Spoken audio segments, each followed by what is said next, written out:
Begin. Grace and peace to you, and welcome everyone to this annual lecture co-sponsored by the Center for Christian Studies and First Things.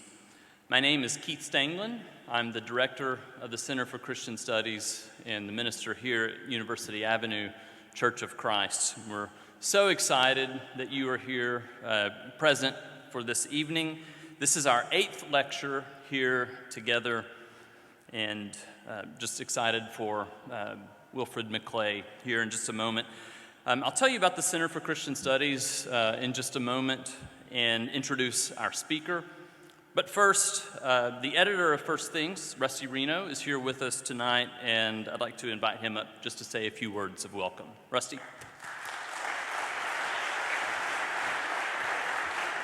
Thank you, Keith. Thank you. It's a pleasure to be in the great state of Texas. And I want to just say two things here before we get going with the lecture. The first concerns First Things magazine. Now, I'm looking out at this room of people, and the intelligent looks on all of your faces suggest to me that you probably are subscribers to First Things magazine. And if you're not, you should run, not walk, to your nearest computer and go to firstthings.com, log on, and become a subscriber to the most influential magazine of religion and public life that's being published in the United States today. We're very proud of our 35-year tradition at First Things, and it's really your readership and the support you've provided by being readers over the years that makes our work possible, so thank you. And then the second thing is I'd just like to say how much I appreciate the partnership that we have been able to establish with the Center for Christian Studies. We're in a time in the early 21st century of obviously turmoil in our political culture, change in our broader culture. And the witness of our faith is of crucial importance as we move forward. And the Center for Christian Studies is an institution that helps form Christians to be more faithful witnesses in our present age. And, you know, as everything's coming apart, those who are stable in their faith have an outsized influence on the future of our society. I look out to the rest of the coming decade, the rest of the decade and beyond, and I have dark thoughts about the future of our country and the possibility of global conflict. But in one area, I have not just hope, but optimism. I think that we're entering a season of renewal in our churches as we move forward. In the coming storms, people will cherish the firm and stable anchor of the Christian faith. So I think that we can look forward to some growth and both in deepening of faith in the coming years. And again, my gratitude to the Center for partnering with us in this lecture series. So thank you, Keith, and please introduce our speaker.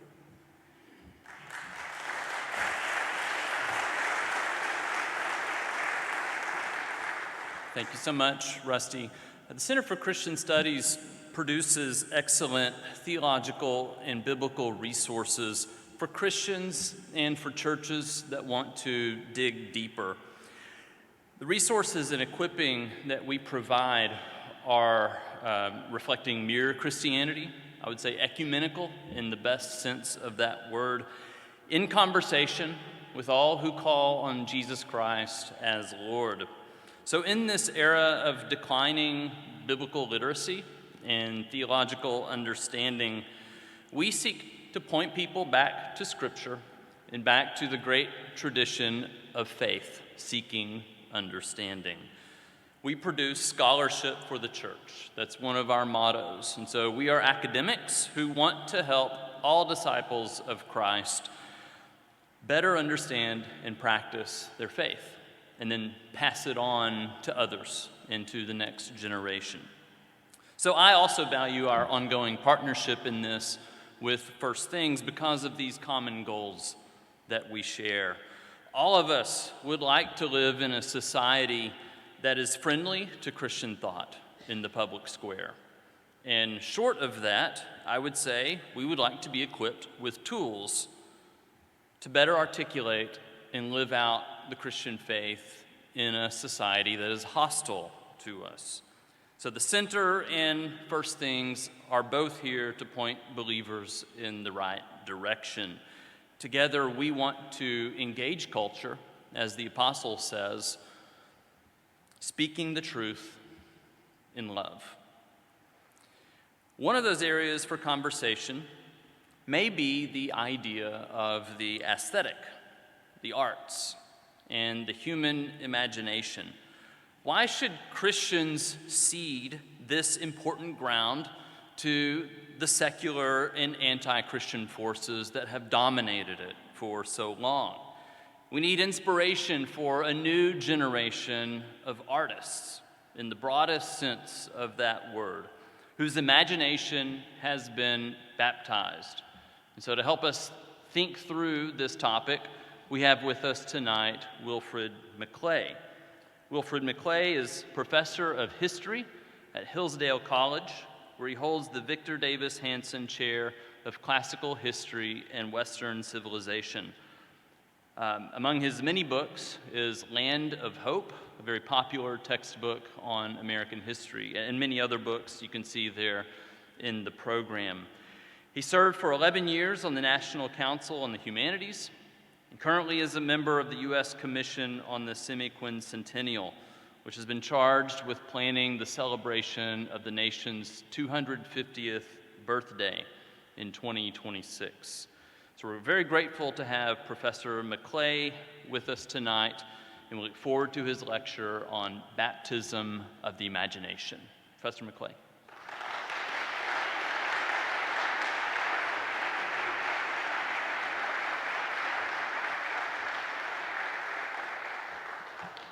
Thank you, Keith, and I was much moved, Rusty, by your comments about renewal, and I hope you're right about that. I hope that that is something that we can not only hope for, but maybe even expect in the years ahead. And to that end, I decided for this occasion to dispense with my usual Eeyore-like observations about the depth of depravity in our culture, which brings me some kind of perverse pleasure, and try to do something positive for once. So that's why I've chosen this topic, and Keith has grasped the essence of my intent is to sort of help us to think about the role of the aesthetic and how we as Christians can relate to that role and occupy that role. Oh, great, my phone's going. It's one. Oh, no. I'm not going to do a Rudy Giuliani and take. Oh, wait a minute. I think I'll just turn off my phone.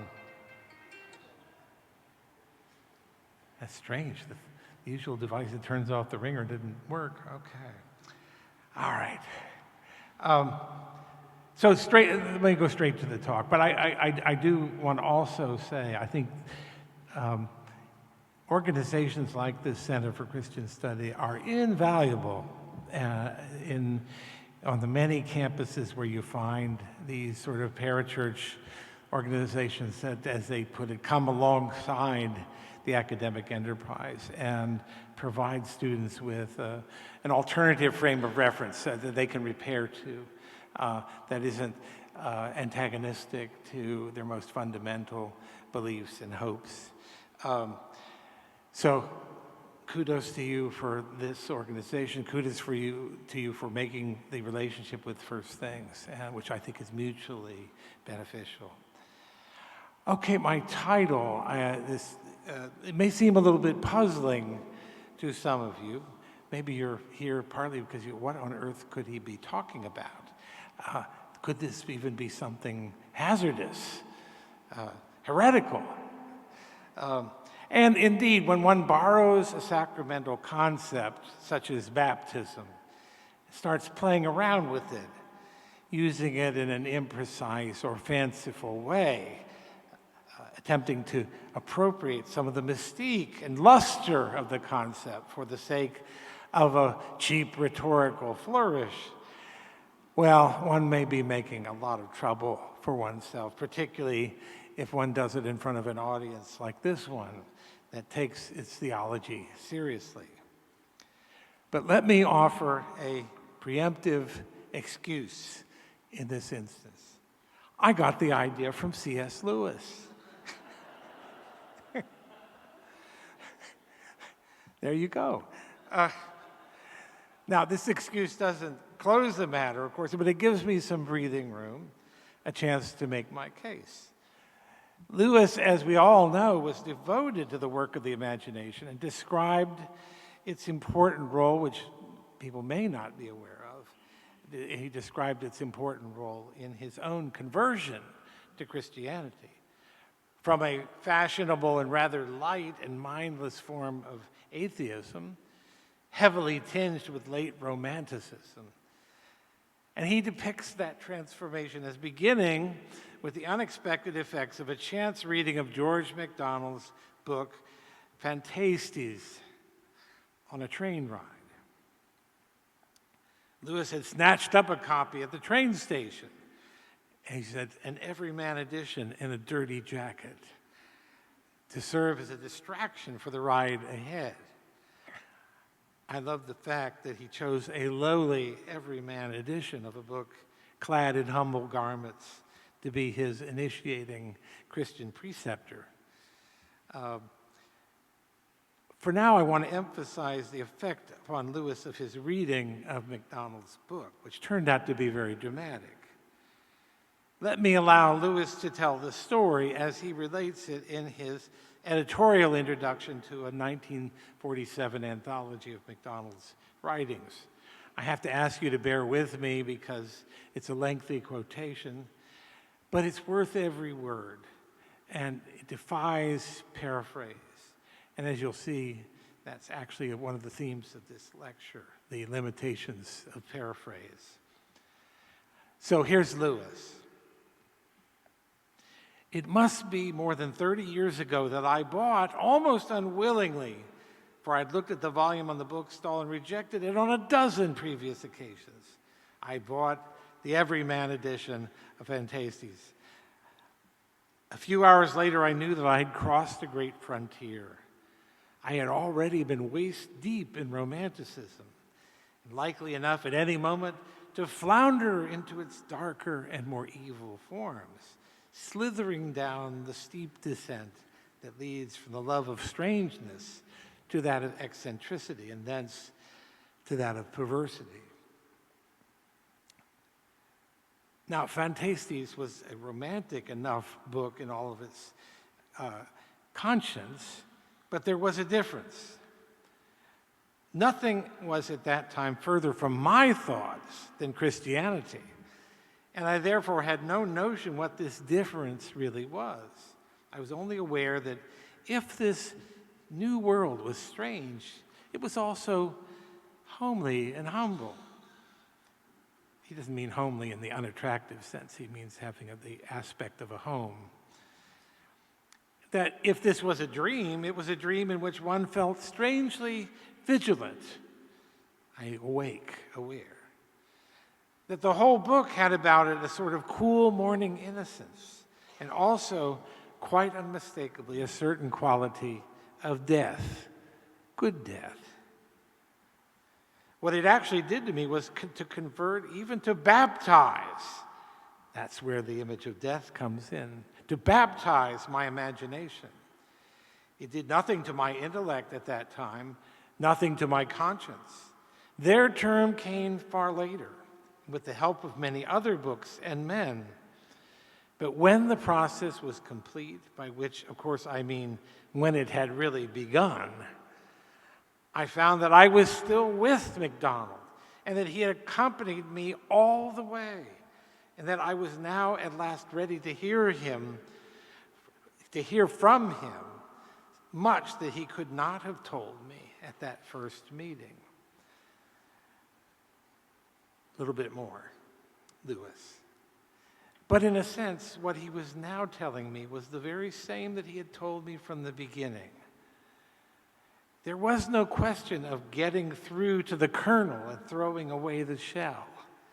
No question of a gilded pill. The pill was all gold all through. I'm going to repeat that line several times. The gold was gold all the way through. The quality which had enchanted me in his imaginative works turned out to be the quality of the real universe, the divine, magical, terrifying, and ecstatic reality in which we all live. I should have been shocked in my teens if anyone had told me that what I learned to love in Phantasias was goodness. But now that I know, I see there was no deception. The deception is all the other way around.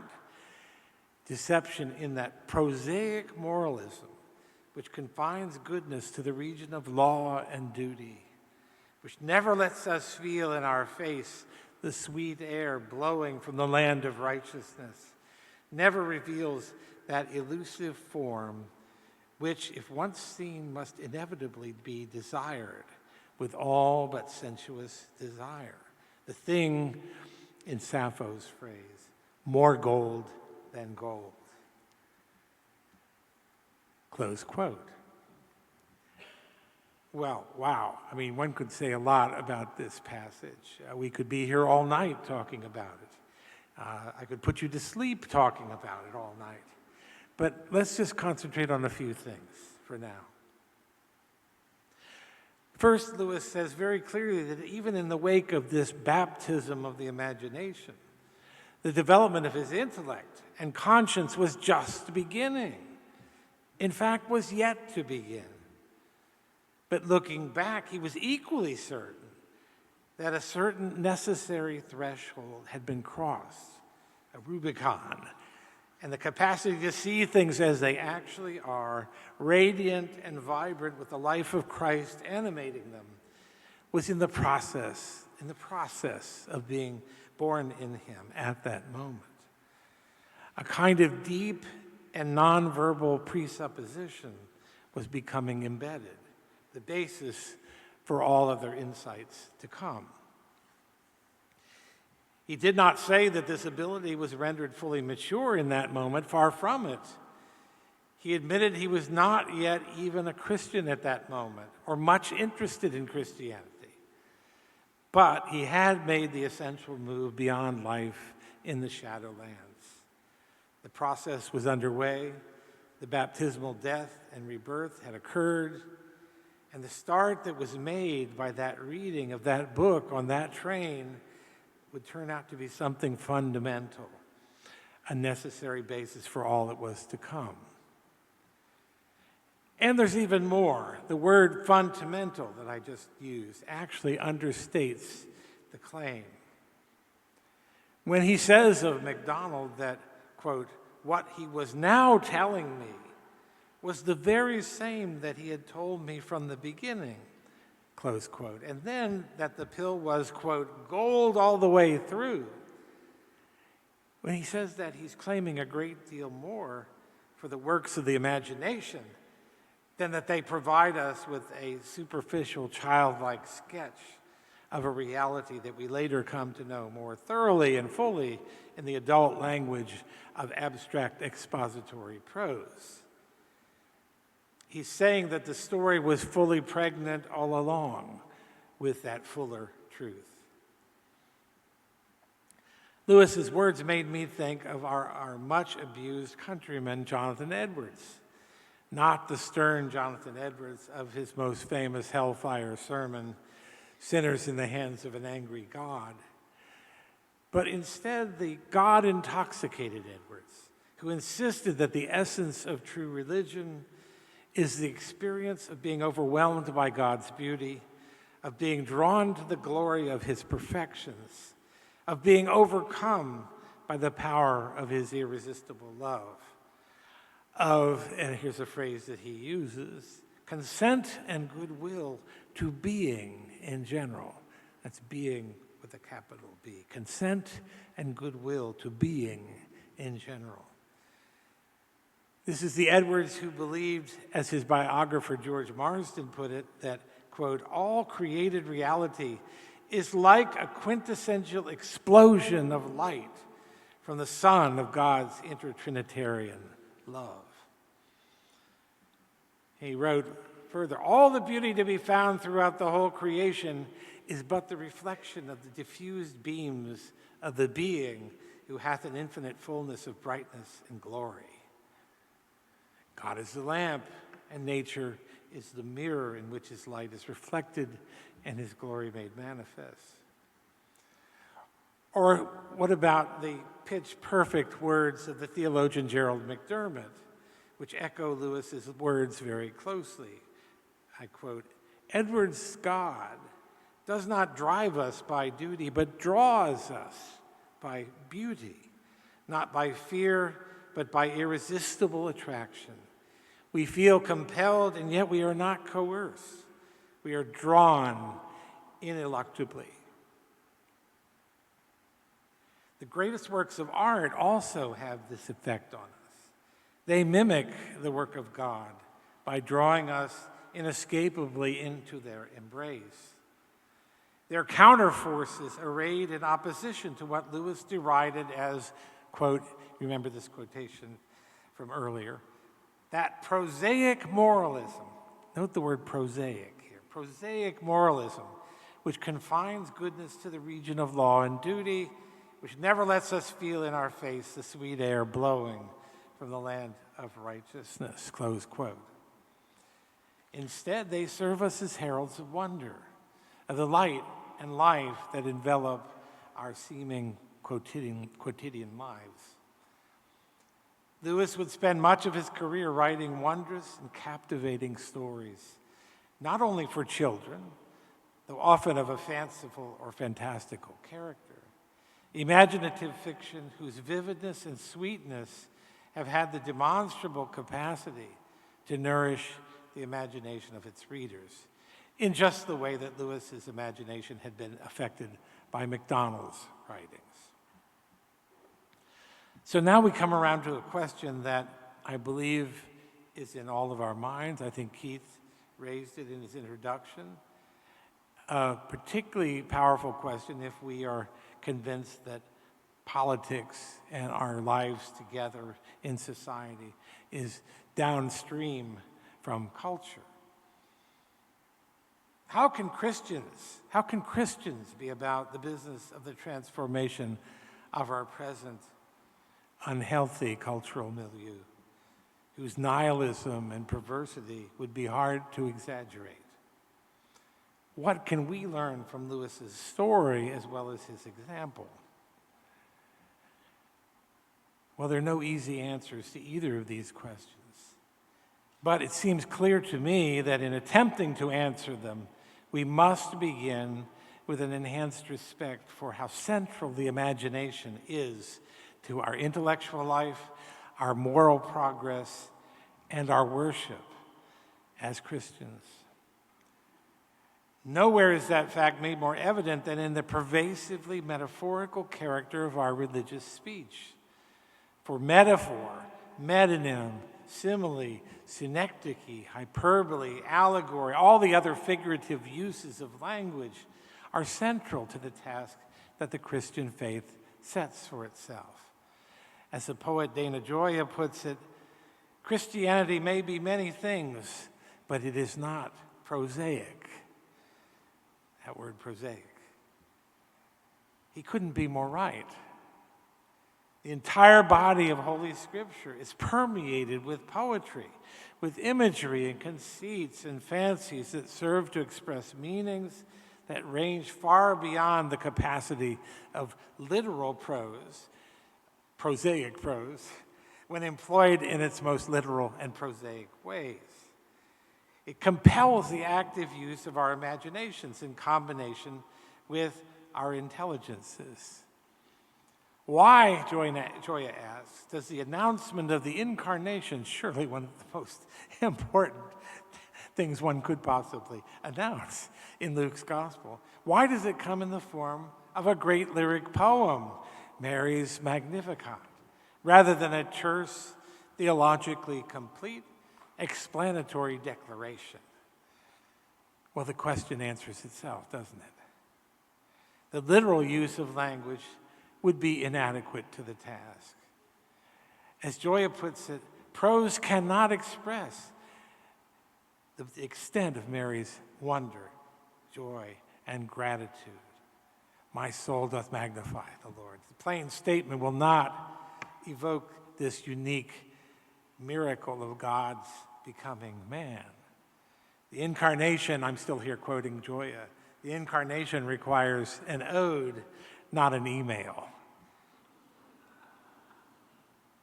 It requires a use of language that fully embraces the rhetorical aspects of language rather than eschewing them. It's the capacity for language in its fullness, which poetry, of course, exemplifies. It's the capacity of language that Richard Weaver referred to when he said language is sermonic, a use of language exemplified by, though not restricted to, poetry, that language that takes on a life of its own, seeks to engage the whole person, not merely the intellect, and carries meanings too rich and various to be enumerated, reduced, redacted, let alone definitively interpreted and formulated as a propositional statement.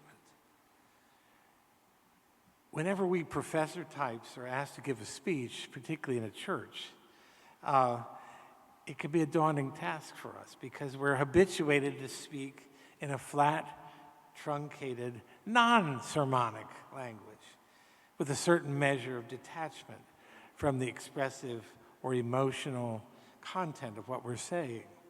That's the way we've been trained. We've been trained not to preach. But if language is sermonic, then something is missing. There are some things that cannot be spoken about except by preaching, except by poetry.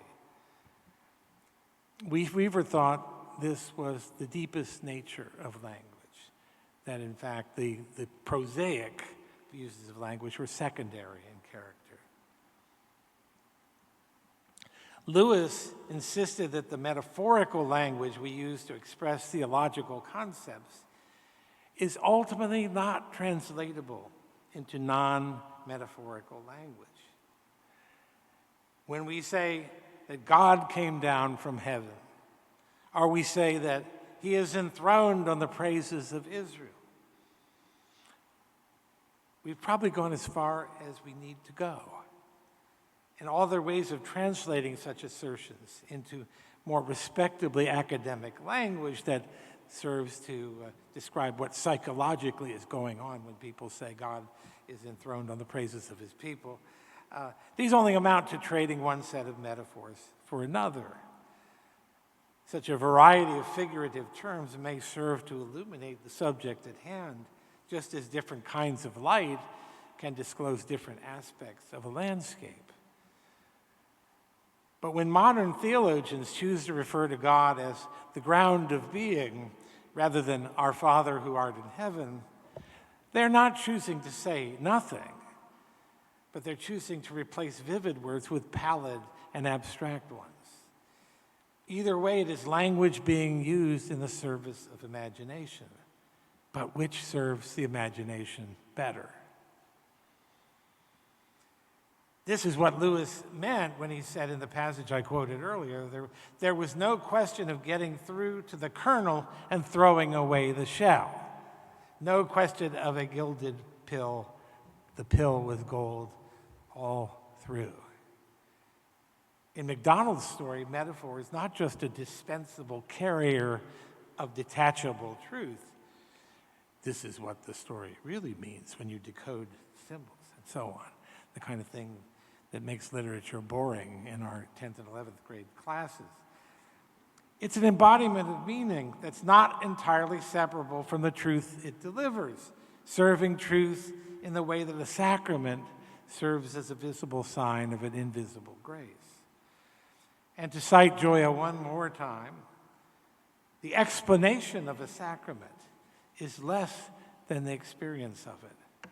The act of explaining, however clarifying, confers no grace. Or think of it this way. Why did Jesus so often seek to teach us by means of parables? What manner of teaching is this? Why so oblique, so mysterious, so open-ended? Why didn't he provide us with a tidy compendium of propositional statements, a handy cheat sheet of Christian morality, an updated version of the Code of Hammurabi with a fresh set of do's and don'ts, instead of weaving his message into the fabric of stories, constantly challenging us and provoking us to fresh thought and to new sight by means of these curious tales and mysterious koan-like summations. But the answer, at least part of it, is that a parabolic manner of expression is designed to force us to make constant use of our imaginations, a form of labor that's an essential part of our moral and spiritual development. The Beatitudes, with their stunning reversals of all the world's habitual assumptions. Blessed are the losers. Blessed are the poor, the meek, the mourning, the persecuted. The Beatitudes give us an imaginative glimpse into the radical differentness of the kingdom of God. They're not meant to provide us with an instruction manual for the construction of that kingdom. But as Lewis recognized, it's not the imagination per se that we're talking about. Left to its own redeemed devices, the imagination can just as easily drag us down as to lift us up. Hence the qualification of baptized. Lewis sensed that this very thing might be happening to him when he found himself waist deep in romanticism with the potential of slithering down the steep descent. Isn't that a nice image? Into depravity and wickedness. Eve was seduced by the assurance given her by the serpent, who I consider to be the world's first revisionist historian, who explained to her that no, did he tell you that? She'd been misled by God. God had told her a false story. And that in fact the true story was that she could aspire to be like God if she'd only be so bold as to disobey him. When all of this happened, it was Eve's imagination that betrayed her. Her example and Lewis's show that imagination must be educated, must be purified, must be chastened, just as all our other faculties must undergo the same redemptive process, made into servants of the God who does not lie, if their productions are to be worthy of our trust. That is not to say that all the cultural productions of Christian artists should be required to run the gauntlet of theological censors and obtain the Nihil Obstat from a panel of accredited Philistines before being set loose upon the public. But it is to say, and this is where the imagery of baptism needs to be taken seriously and even strenuously, it is to say that the imagination has to experience a preliminary immersion, as in the Greek word baptizo, a cleansing and disciplining, something like a death to self and rebirth with Christ, which means adopting a new pre-conscious, pre-rational orientation toward the world, a new way of seeing. The imagination of the old man dies and is reborn in the new man, reconsecrated to the new way of seeing.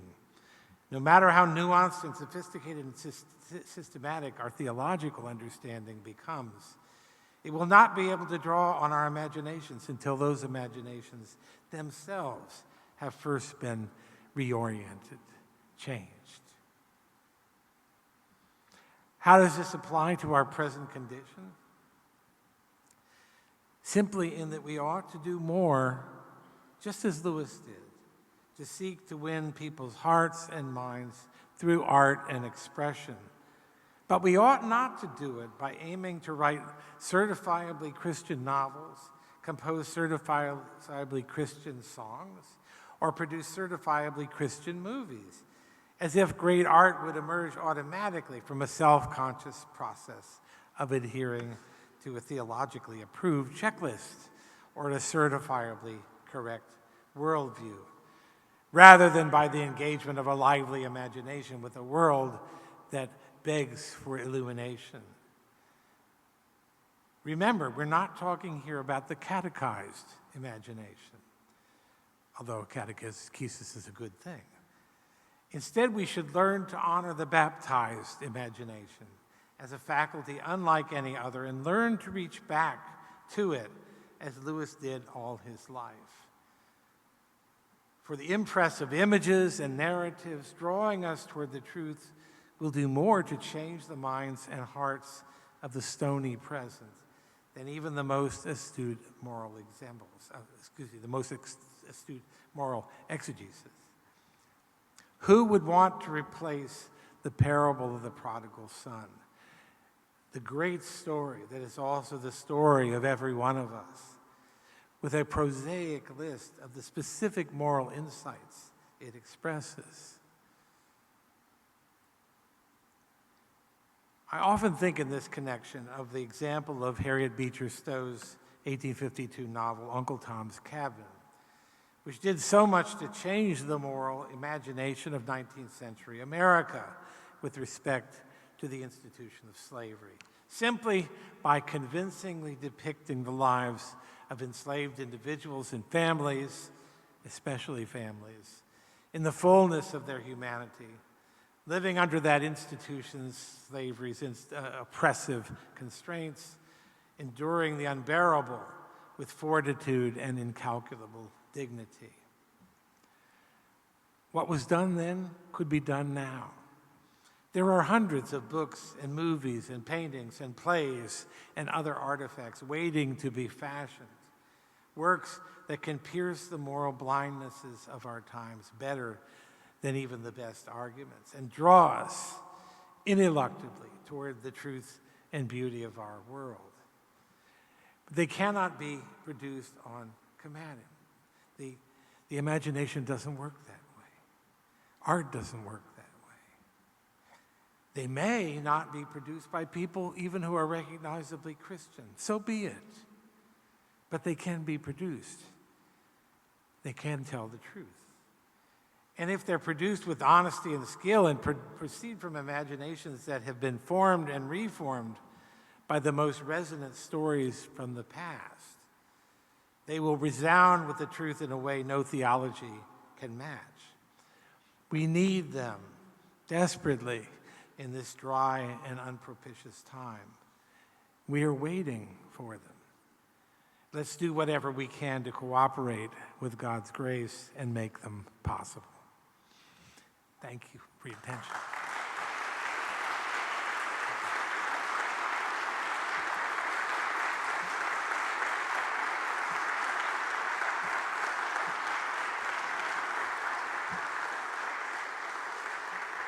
Thank you very much.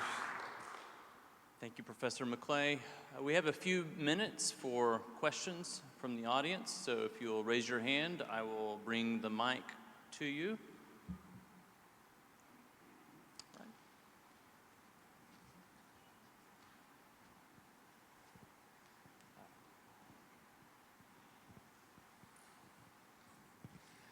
Hi there, my name's Matt. I would be curious maybe what your take is, because this is very encouraging.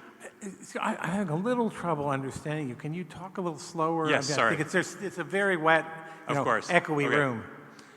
I would be curious what you thought, given this is great, Back in the 90s, Christian culture was, you could call it ascendant, or more so than it is now. We had Christian movies, Christian music, Christian TV shows. Have you looked at that? Do you see things we did wrong, things to avoid if we go back to the arts? Yeah, I didn't. There are several words I didn't get, but so forgive me if I sound like I'm answering a question you didn't ask. But I'm not prepared to do that, to sort of go back and review every sort of Stephen Curtis Chapman, recording and so some of it's good. I think, but I think a lot of contemporary Christian music, as they called it, has a bad reputation, musically speaking, and I think deserves it. It tended to be derivative. It tended to be sort of like a somewhat near-beer version of things that were already going on in.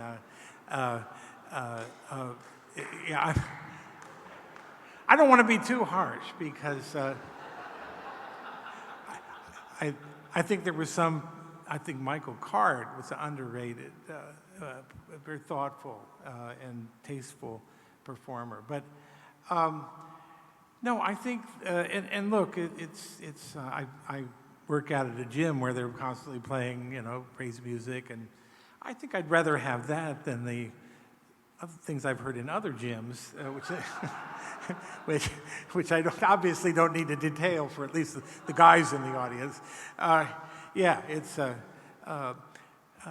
but really, in terms of aspiring to a kind of artistic greatness, I think what we saw in that time, and I'm sweeping with a very broad brush here, but it is much more of an interest in being Christian art than in being great art. And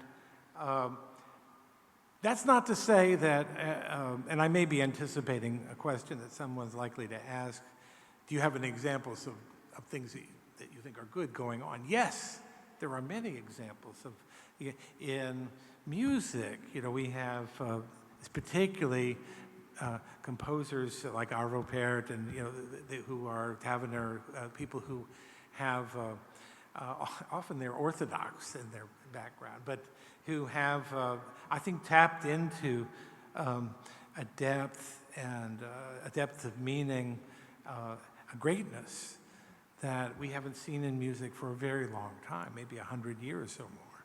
In architecture, we're seeing a resurgence of traditional church architecture, which is, I think, we have a chapel at Hillsdale College by a man named Duncan Stroik, which is a very good example of this. He did one at St. Thomas Aquinas College in California.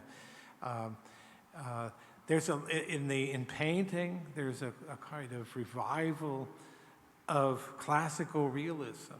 It's much more powerful than people realize. It's being reflected in the atelier movement, where people who operating outside of the art schools, which are lost for the most part, just awful places that teach very little, and what little they teach is not worth learning. The atelier movement is an effort to recover the skills and the outlook on art that we find in the classic works of the Dutch masters, of even people more recent painters like Andrew Waya, and this is a growing and important movement that's not just derivative in character. It's using this. It's relying on this sense that you have to go back. You have to. Even Picasso, for what everything of him may be, Picasso was an expert draftsman. He mastered the details, the minutiae, the techniques of traditional art before he went on and did his thing. I think, by the way, that's one of the ways to to train the imagination, to discipline the imagination, is to make education, basically to make education a classical education in the arts that carries you through the techniques, the accomplishments, the stories that have made a part of our civilization up to this point. But I think in almost every area of the arts there are things going on that are admirable and good and that deserve our support. So I'm not entirely gloomy at all about this. But I think I was implicitly, to get back to your question, being critical of the sort of idea that Christian art was going to be something that stood apart from the art of the general community. I don't think artists want to create just for a particular group of people or out of a particular world, but they want to speak to the world as a whole, of the world as a whole. So it's an unnecessarily confining and maybe even distorting confinement to apply, in my opinion. Yeah, that seems to have stirred up some questions. Thank you so much for speaking to us tonight. As a Hillsdale grad, I was really excited to see a Hillsdale professor down here in Texas. I'm here tonight with... I'm going to have to ask you again. I'm really having trouble making out what people are saying. So if you maybe even if you weren't so close to the microphone, that might help. So I'm here tonight with fellow colleagues that teach at a classical school network down here. And so I'm curious about your thoughts on forming the imagination and morals of children. How might we go about that in a way that doesn't strip, say, literature down to didactic lessons, and yet still speaks to the morals of the child that need to be formed? That's a good question. And again, I hope I'll answer the question you actually asked. I think I heard most of what you said clearly. Yeah, I think, look, there's a really wonderful children's story. There's a kind of delight that children and adults feel in the presence of that story, that they resist having it explained to them. Do you know what I'm talking about? There's a kind of delight in it, in experiencing it simply for what it is. And we shouldn't be too quick to carve it up into its constituent elements. That's not to say, I use the example of the prodigal son, which is not particularly a children's story, but since I used it in my talk, let me use it now. It does. I'm not saying that we should never explicate the prodigal son. I think we should. We should try to say try to translate into expository prose, into prosaic language, if you will, what that story is communicating. But then go back to it. Then go back to it with the discernment provided by that, recognizing that in the end, you can't reduce the story to those things. Those didactic, prosaic statements can be important guides to perceiving it more clearly, to experiencing it even more deeply, as long as you don't think that it's the equivalent of thinking that you've read Moby Dick by reading the Sparks Notes to Moby Dick. You might well be able to do really well in class and pass an exam and maybe even keep all the characters straight better than you would have if you'd actually read the book, but it's not the same thing.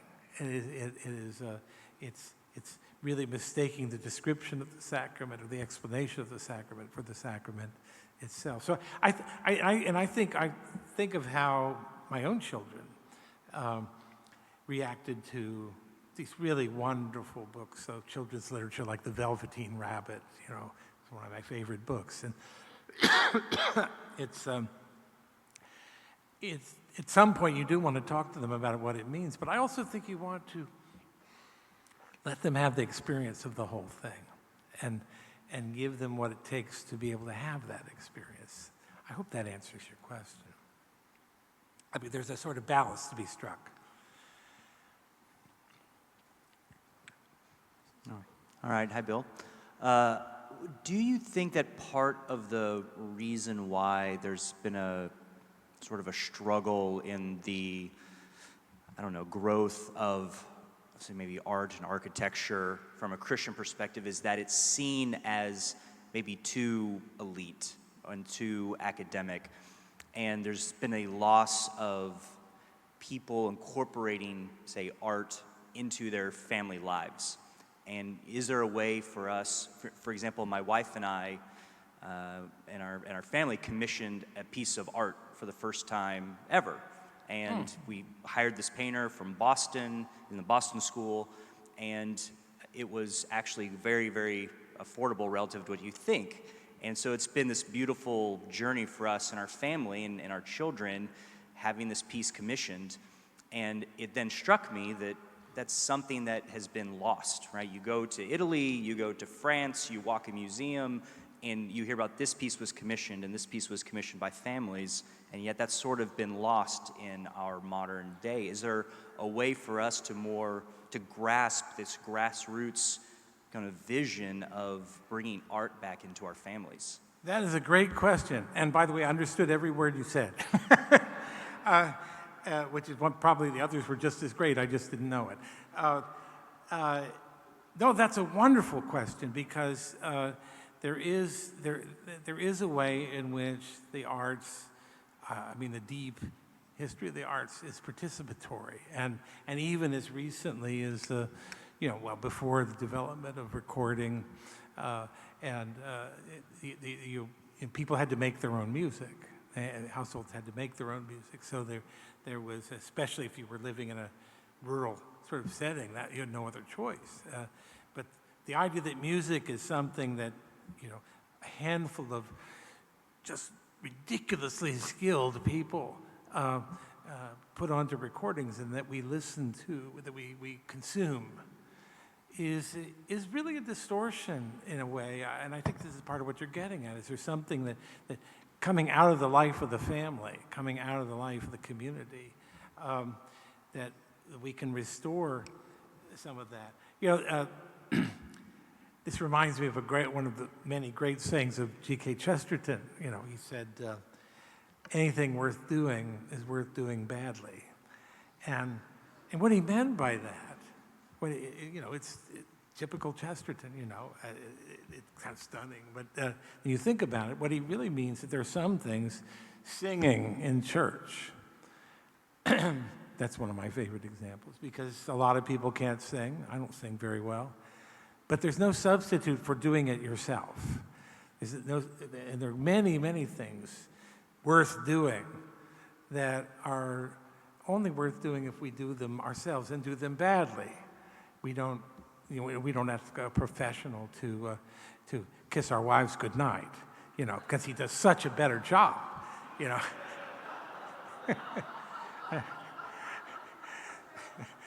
I hope I haven't planted any ideas here. But it's a good example, I think, in a way, of something that it's so much more meaningful when someone writes you a letter that in a way that may not be quite up to the level of F. Scott Fitzgerald, but that is eloquent in expressing something that they feel, something they think, some observation they make. This is closer to what you're calling grassroots, the grassroots experience of art, gardening. People actually, I've never felt that gardening is something worth doing myself, but I appreciate when other people do it not so badly as I do. But I love this question, and it really is how do you, because one of the things about, if your standard for art is the Sistine Chapel and Beethoven's Ninth Symphony and Chartres Cathedral and so on, well, nobody's going to just build that in their backyard on the weekend.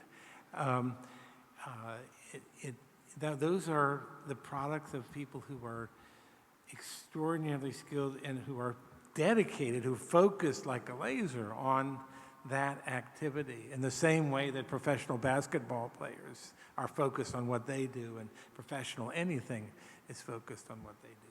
What about an approach to art that is more congruent to the terms of our actual day in and day out lives? Am I right that that's what you're talking about? I just want to be sure that yeah, okay. Hi there. Thank you for the talk. Can you hear me? Okay.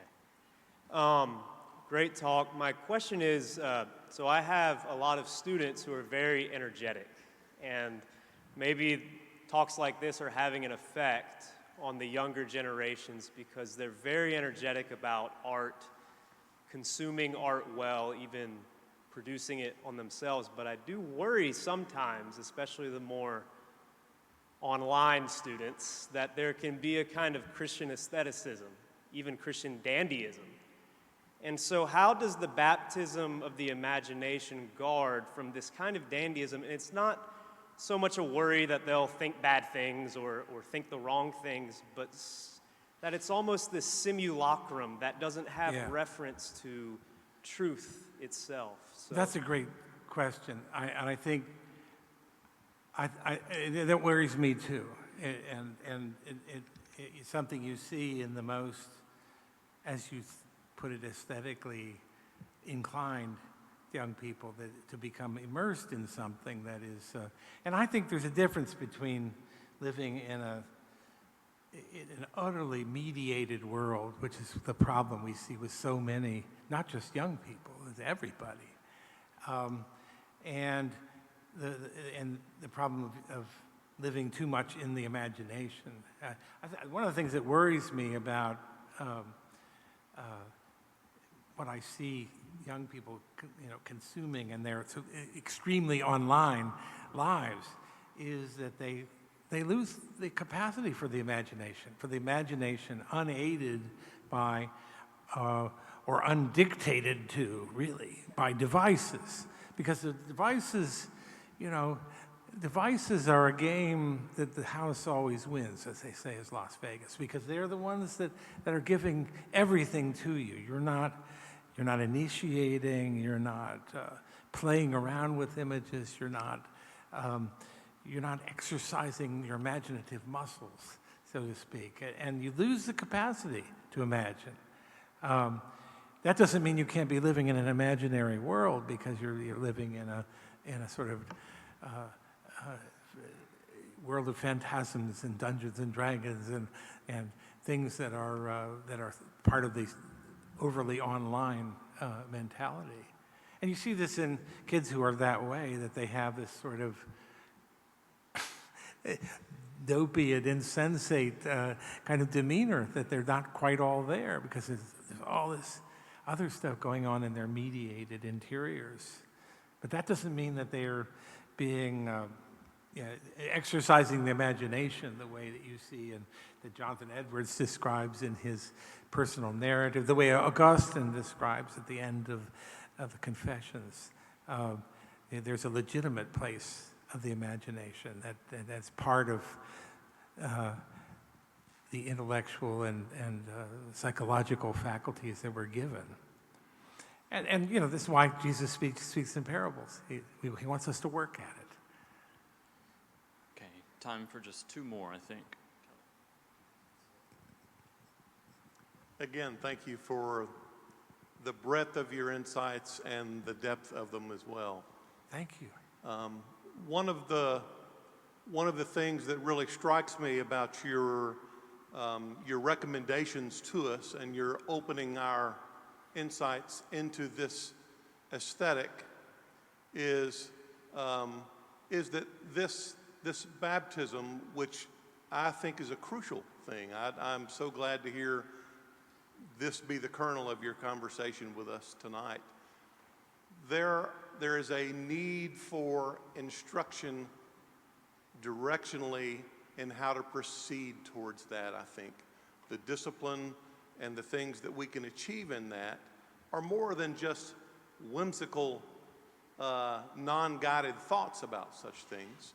There are other tools such as spending time with ourselves or exposing ourselves to great art.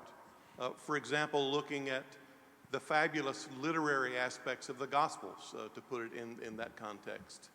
Are there some tips or process helps that you might suggest to us in this vein? Well, I actually, and I come close to saying this at the very end, that I think this is an argument I've never heard anybody make before, but it's an argument for classical education of the young, that how can we shouldn't expect them to come up with sort of fresh stories out of nothing. There is some way in which all stories are a variation of a certain finite number of themes and variations on those themes. But without getting reductive about it, if people are exposed to stories of trial and redemption, of fall and redemption, of sort of classic kind of rhythms of the gospel in the lives of human beings, of individual human beings, of real human beings, or and certainly classical literature, which pre-Christian literature also. I mean, Lewis was a great defender of Virgil and Homer and all of the pagans. They too can be drawn upon, and there's a health, for the most part. Satyricon I could leave out, but there's a health in those things that brings out a kind of disposition towards that way of structuring a drama, that way of structuring a plot or an account of something. So I think the trick is, and this is part of the problem, is that you also don't want to block them from putting things together in new ways, because that's how tradition actually survives. Is that tradition is not a passing on of things in completely inert, unchanging form. Tradition has to be reappropriated freshly each stage, each generation. So you have to leave room for people to appropriate old stories in new ways. But they'd have some idea of what a story, a good story, is structured like. It's not structured along the lines of some television drama, which is generally a cliche of one type or another, but it's something rich and deep and profound. And you just don't, but you don't want to get, like I went to college at St. John's College in Annapolis, a great college. Round of applause for St. John's. No, there we go, yes. We have a few people here who have St. John's. So, and it's the great book school. And the trouble is, I remember saying to one of my teachers, maybe about the junior year, I have the feeling that all the great books have already been written. And what's left for us to do? And you really don't want to, with young people, you don't want to leave them with that impression. You want to, instead, I do a course in which I show how great writers have appropriated what the great books of their time and made them into something new. And that gives an example of how you can draw on the tradition and make it your own. I think that's actually a way of baptizing the imagination, is to immerse people in good examples. Whatsoever things are praiseworthy, think on these. That's an old piece of advice. Okay, one final question. Hi. Hi. I'm wondering if you could speak to the connection between the baptism of the imagination and the moral imagination. those of us who are involved in classical education are used to thinking and speaking about the moral imagination, and especially those of us who teach art to children. We think about that as helping children understand themselves as moral actors and what it means to live the good life, such that the aesthetic or their understanding of beauty isn't about the great works that they might not produce, but the little acts of beauty that they choose on a daily basis. Are those the same or are they different? I don't think they're the same, and I actually thought somebody might ask about that. I wanted to make the lecture, didn't want to make it an hour long, but I think the moral imagination, this is of course a term that Russell Kirk uses a lot. It comes from Burke, and Burke uses it and never defines it. Russell Kirk defines it a little bit.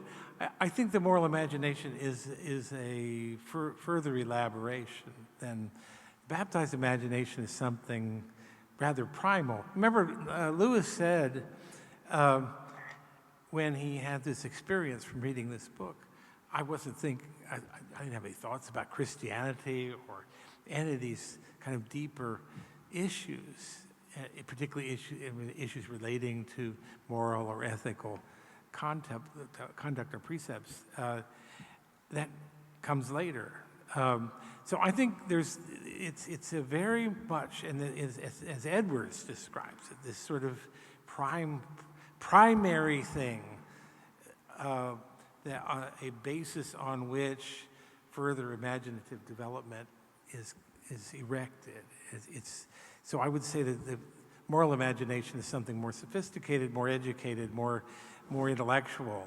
It has a stronger intellectual component because it has a moral structure. It isn't just moral instinct. It's moral reasoning is involved, but it's made into something that can be appealed to the imagination. That's what I would say. Thank you, Professor McClay. Thank you very much.